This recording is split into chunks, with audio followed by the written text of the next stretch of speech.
Bye.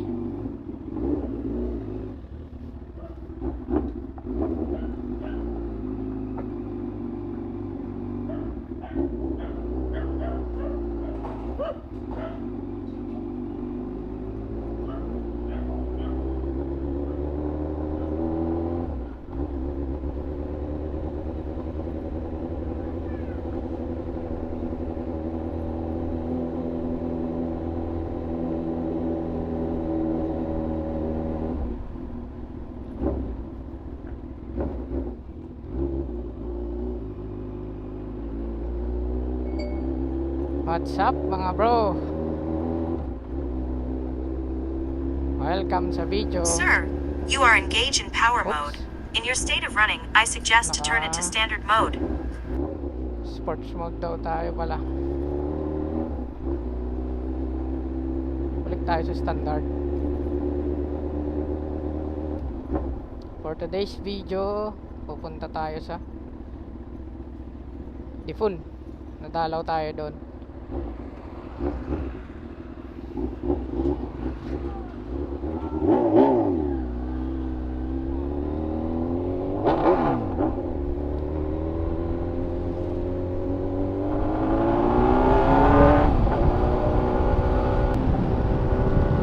Yun, at napakainit nga daw.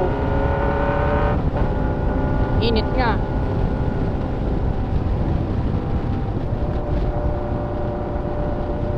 Tubig-tubig lang tayo para hindi tayo ma-dehydrate mga brother.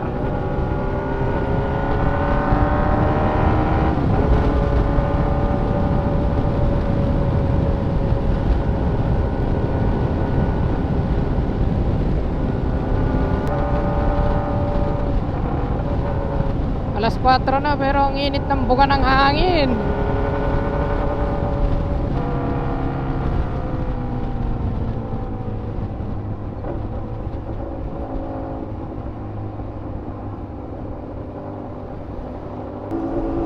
Init nga.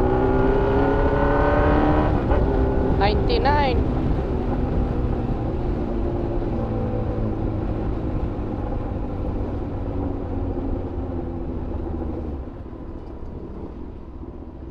Celsius ang bike natin.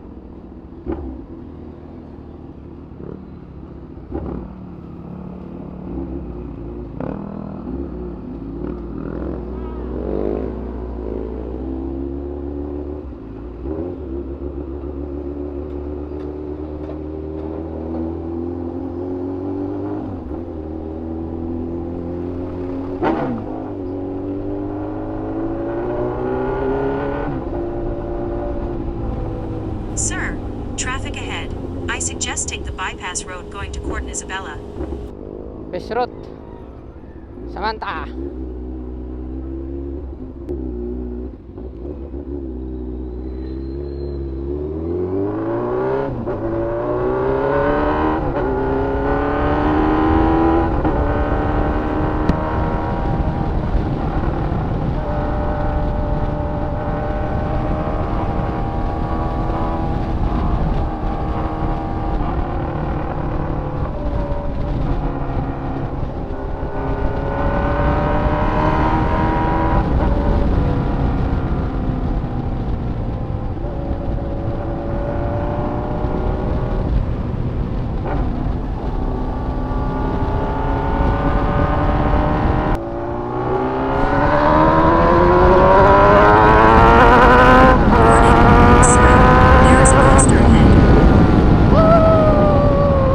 Thank you.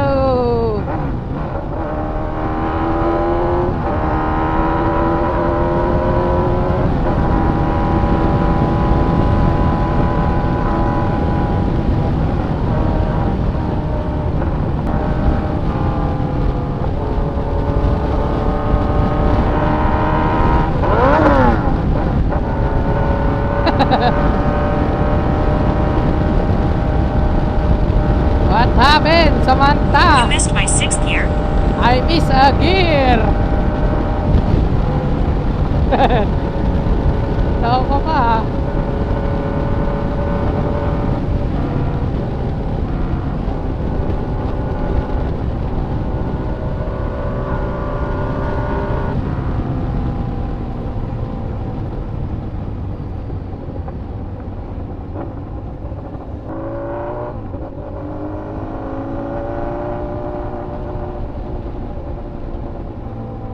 check the checkpoint. No PNP checkpoint ahead. Okay.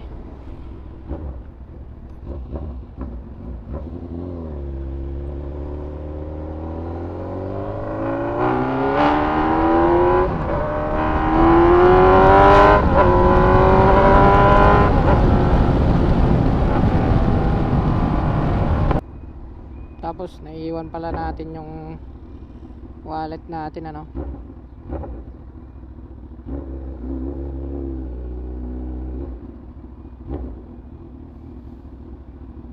Uy, ano na mga bata, oh. Namimiss nyo ba bumalik sa high school? Ako kasi namimiss ko eh. Hirap pang kumita ng pera. Magka-responsibilidad, di ba?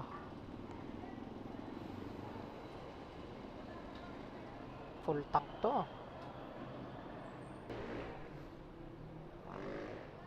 500 lang. 500 lang. Premium. Ah.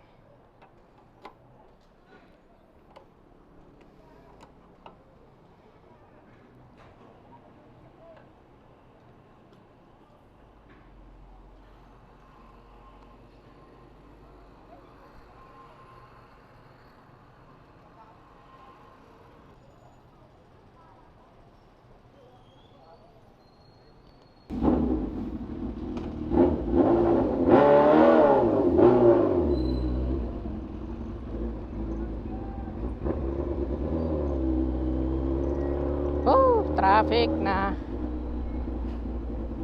Dito tayo.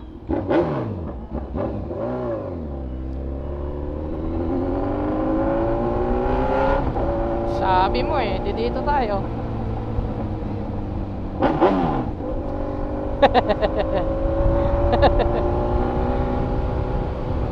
Kakabomba, tapos magugulat, ano?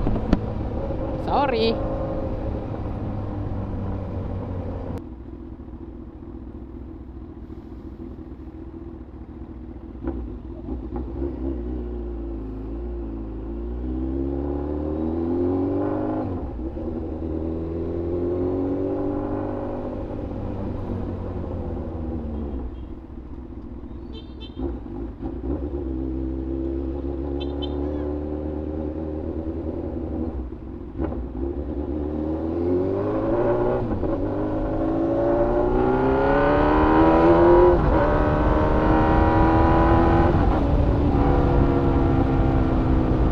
Delikado dito.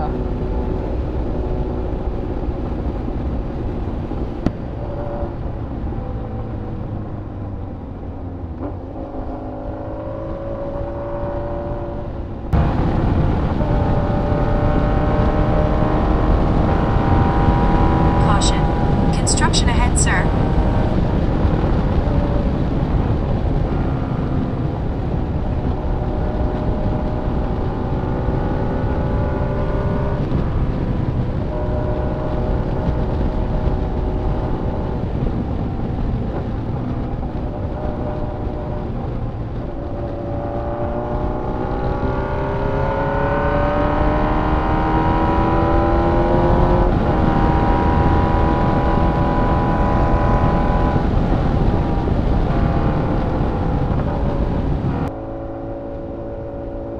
Okay. Dipon kir Rino. Mototinta yon. Mototinta.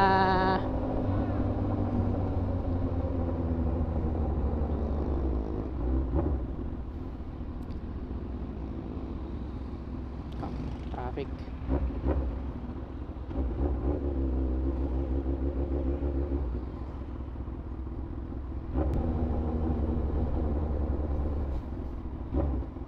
Ah, may tao. Nasa labas yung dalawang aso eh.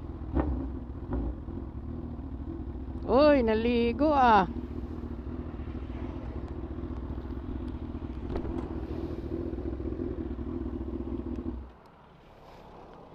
Naligo ah.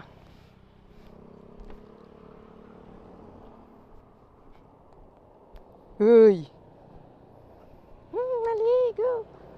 Basa ka pa. Hmm.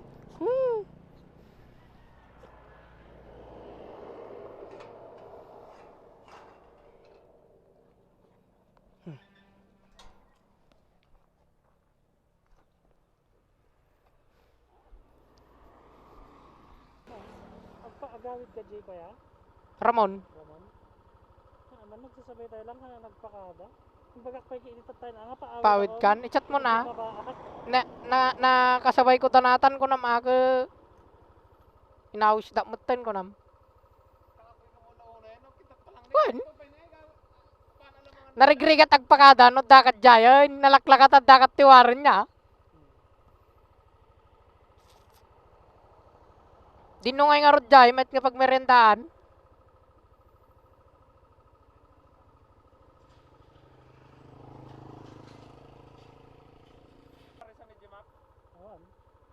Ayun niya. Parisan ah.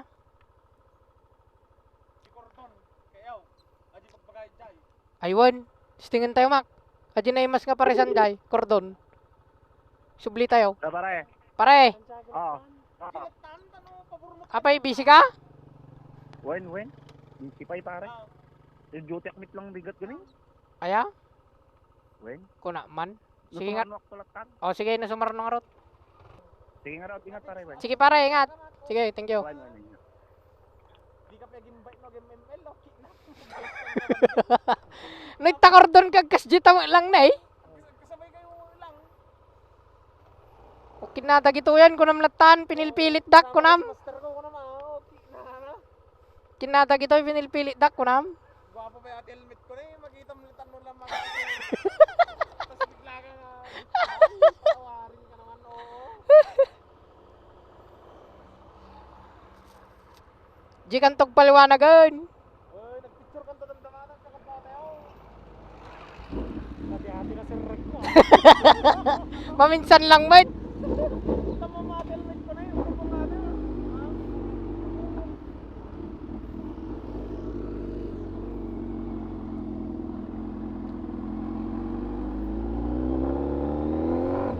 Alright. Nagkaayayan lang bigla.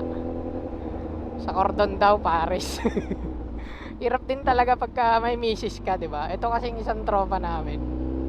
Nagtatrabaho dyan. Isa siyang parang cook. Dito sa Sam's. Ngayon, sinabi niya na daw sa misis niyang pauwi na siya. Eh, nakita namin siya doon. Pinilit-pilit namin. Ayan ang mahirap. Diba? Mahirap kasi magpaalam sa misis talaga. Kaya kung ako sa inyo, huwag muna mag-asawa agad. Tingnan mo ako, pinilit ko lang din yung misis ko. Siyempre, matik yan. Pagka nagpaalam ka, pag uwi mo, meron kang regalo. May sorpresa ka. Huwag lang sorpresa na sakit sa ulo. Natatawa talaga ako kasi alam ko yung kabao nagpapaalam ka tas ayaw.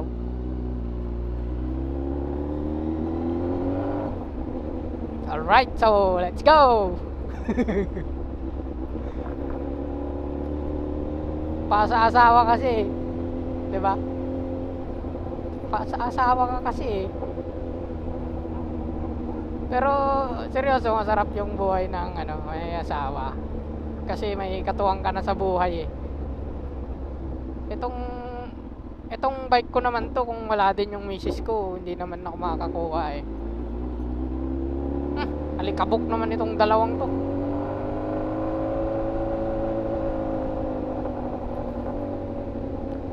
So basically, misis ko rin ang isang naging susi para mabili ko tong dream bike ko, diba?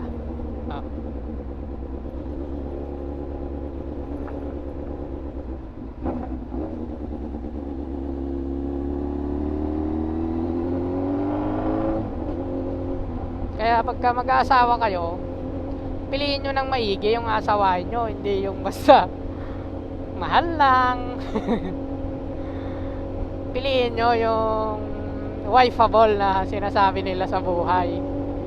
Hindi yung panandalian lang porkit inasawa mo kasi sexy, maganda, ba?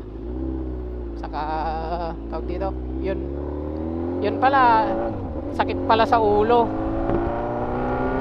Kung mag-aasawa ng sakit na ulo, kung yung girlfriend mo ngayon Eh, nakikita mo nang gusto mo na siyang ano, pakasalan. Pero sakit sa ulo. Huwag ka nang tumuloy. Sinasabi ko sa'yo, masisira ang buhay mo.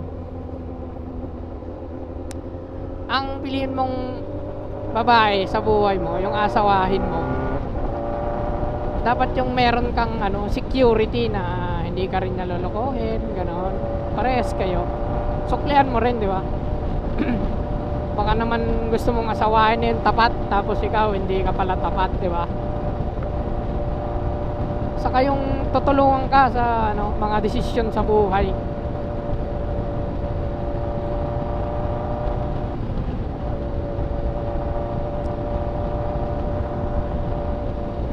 So, balik tayo. Ito, si Mac. Tapos si Krishnan. Doon, sa harap. Tagal ko ng mga ano tong mga to, kaibigan. Kaso minsan lang kasi kami magkita. Kagaya yan, kita lang kami sa 7-Eleven. Tapos kaayaan na, kain. At least di tayo nakakalimot sa mga ano natin, tropa natin dati. Tong mga to, nakakasama ko sa drag racing tong mga to. Nung high school sa college. Dumadayo kami sa mga bayan, sa city, para makipaglaro ng drag racing. Nung araw, mahilig kami sa ano, sa illegal drug racing para mabilisan lang. Tapos sa illegal drug racing kasi may dayaang nangyayari. Yan yung masaya sa part na yon, yung hindi mo i-declare yung buong load ng makina mo. Tatago nyo yung karga. Siyempre, sisiguraduhin mong lamang kayo. Kailangan naman ipatalo nyo yung pera nyo, di ba? Sa illegal drug racing, karga mo na lahat ng kaya mong ikarga hanggat kaya mong itago. Hanggang nung tumagal, nauso na yung ano, pagka panalo yung motor mo, babaklasin para makita kung totoo yung dineclare mong load ng makina mo.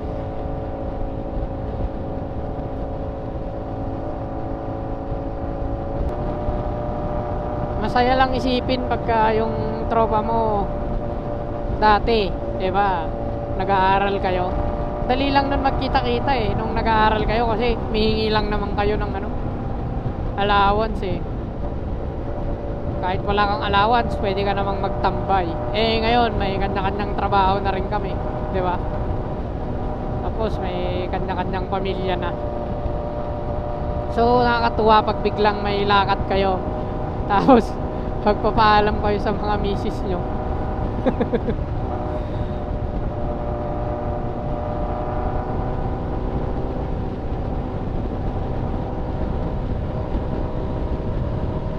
Saka masarap makita yung tropa mo na nag-i-improve sa buhay, yung nakita mong nagpupursige, sarili niyang diskarte sa buhay, yung hindi na humihingi, ganon. Pero wag tayong makakalimot sa mga parents natin, kasi sabi nga nila, diba, na honor your mother and father.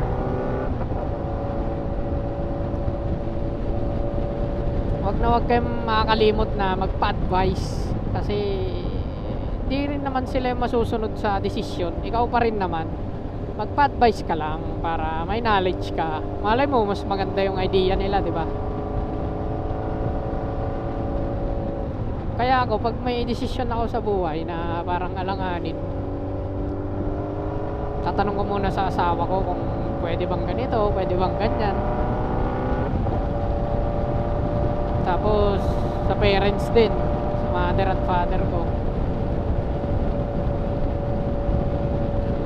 para bigyan nila ako ng advice, magandang advice, kasi sila na-experience na nila yung mga yon.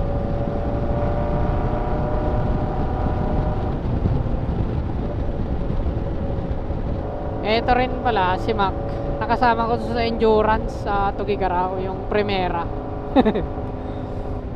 Nag-ano kami doon ni misis ko, nag-couple kami.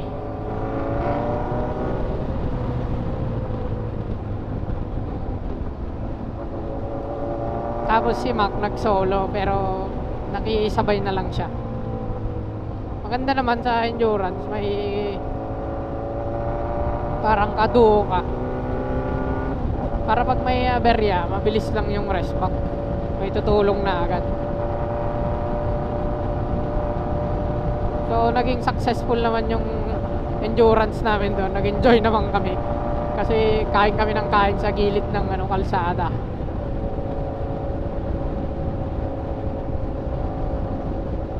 So, 24 hours challenge din siya. Nagawa ata namin siya na tagal kami. Parang 17 hours ata yun. 650 kilometers lang yun.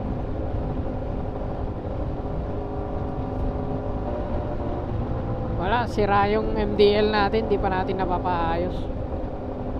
Naalala nyo, last vlog. Nagsasalita ako, biglang namatay yung MDL. Breakfast ride yun. Parang 5 o'clock. Palabas na ako.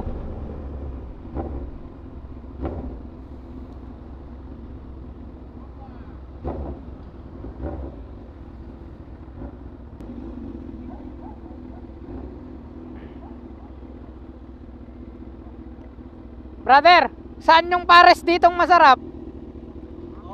Saan yung pares ditong masarap? Yung na isang kanto po, tapos diretso. Etong unang kanto na. Right.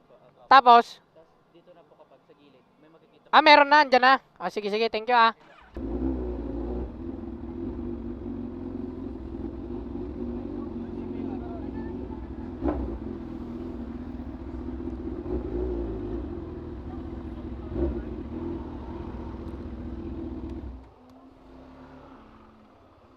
So, atoy.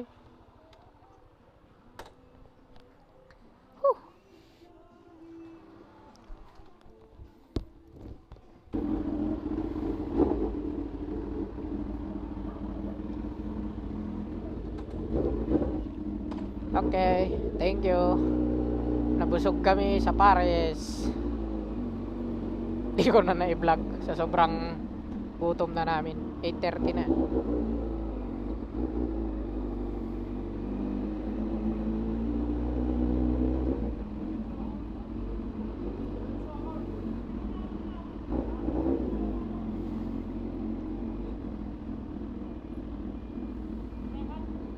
Timo nga ayam na eh. Gila ka, ingat.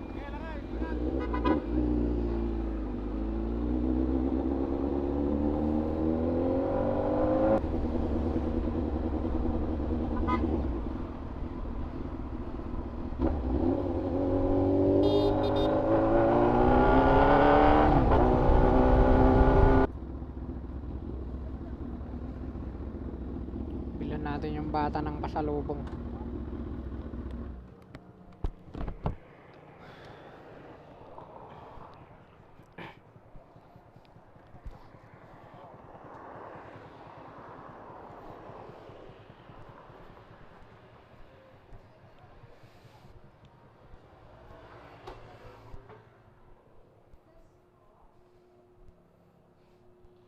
Saan yung mga dingdong nyo? Oh, meron ba? Boy, bawang lang.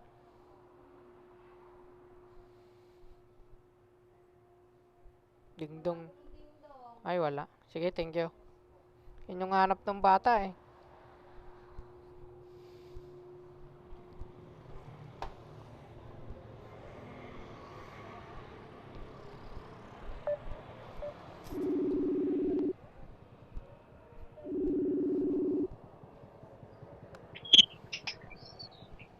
Awid ka? Awanti dingdong datoy, B-Mart. Chay? B-Mart. Kadi awan. Nakalalan na ya ba jubing? Nga dati dingdong ito B-Mart. Sa tabi niyang kantina, wala. Wala. Daya mo tata nagbatit nga kantina. Kapadasam alat ta. Awan. Ang binilhan natin nun na alam ko eh, dyan sa may palengke.